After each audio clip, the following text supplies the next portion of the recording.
We are here in Tura Civil Hospital, and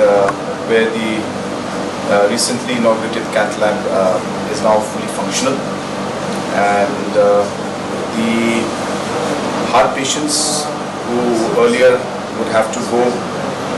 to far off locations for operation, sometimes at emergency level also, now have the facility here in Tura to have the operation done, which of course is very critical because cases of heart are very time bound, and operation needs to be done sometimes on a very emergent basis,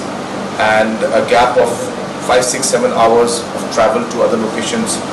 could put a huge risk to the patient's life. Already 2 operations have been conducted.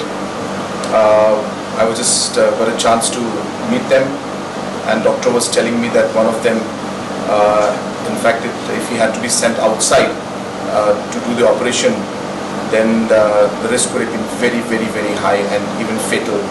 And therefore, we are already seeing the benefit of this cath lab here. I'm happy, and this is part of the renovation and the upgradation of the civil hospitals that we have undertaken in different parts of the state, and work is going on in full swing here in Civil Hospital Tura, at the same time in Civil Hospital in Jowai, and like that we will keep taking up the work in different parts of the state to ensure that better health facilities are given to our people and the people of our state at large.